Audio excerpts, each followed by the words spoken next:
Welcome, folks, to another Testimony TV interview. Today, we have another special person with a special testimony. Each testimony is its own, an individual. She will introduce herself to you and the world, and we'll start our interview. My name is Laura Berman, and I've been living in Florida since 2015. And unfortunately, in 2016, I was diagnosed with breast cancer.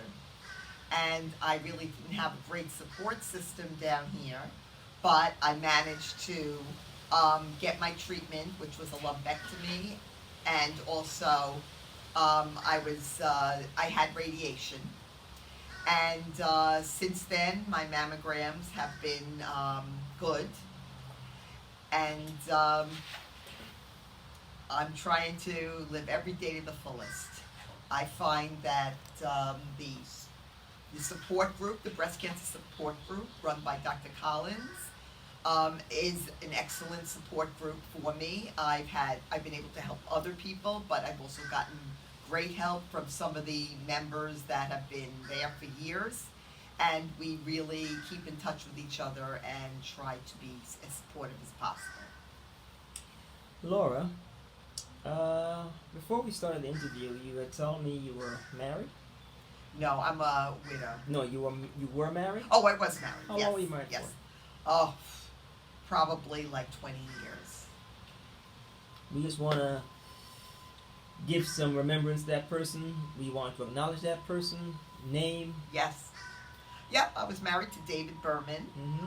His family lives in Broward County, but we were Northerners. We lived in the New York area. He was diagnosed with brain cancer. So another person, okay. Yep, and he was stayed alive for 10 years with a lot of treatment, but it was a very sad ending in a hospice for him and his first children to see his deterioration. Fabulous. Okay.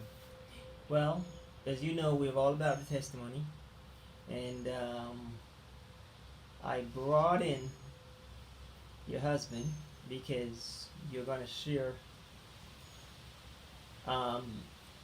what you've been doing through this ordeal, how you've been coping, and your testimony. And everybody's testimony is different. Some people have a testimony of not coping. Some people have a testimony of coping. Some people have a testimony of overcoming. Some people have a testimony to, like your husband, your former husband. And so, for this purpose, we have one of someone who has, you've done your thing. You're fighting, you're in there, you're hanging in there, and a testimony of overcoming. Now, you were showing me your garden. And your garden is a little, you consider it what to you?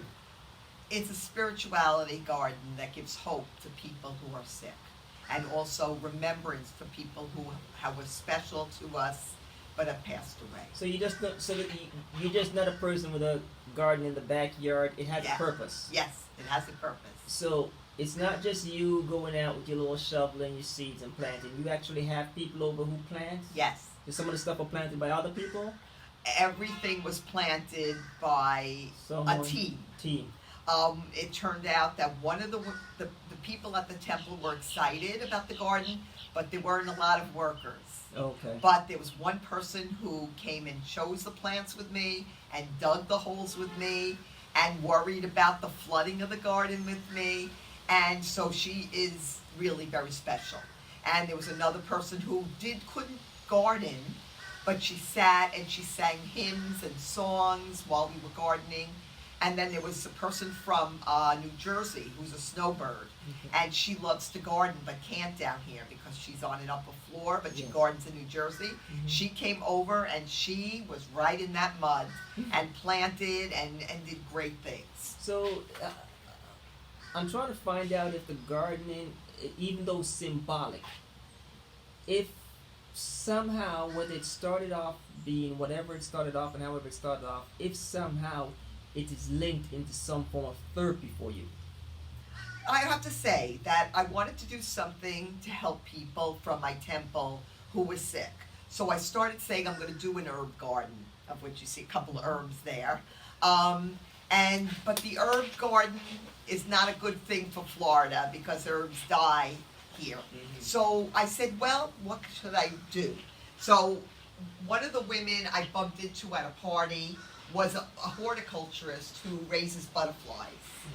And so she said you can put in certain plants to attract butterflies, and butterflies are for hope. And she's Christian, so she said they also represent Jesus, his resurrection, and how, his spirit. And I was interested to find out, in Judaism, are there butterflies in the Bible?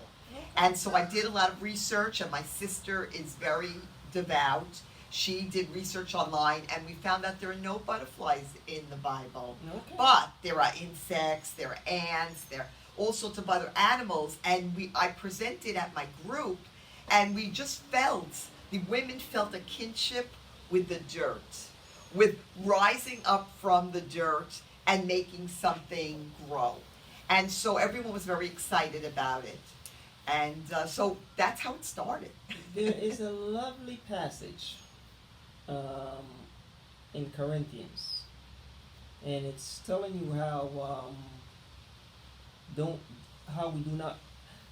is it that we don't understand dying to live, and everything is in the form of a seed given to us from God. It starts in a seed, and that seed left on the table doesn't do anything, but if put in the ground, which represents burial, it springs forth life. Whenever you have chance, give it a read. It's if it's not 1 Corinthians 15, it's 2 Corinthians 15. And the rest, I'm pretty sure you'll pick up on your own and what they're trying to say. And but it's that. I want us to take a walk out, look at your garden, and for you just to let us know what's going on out there. Okay.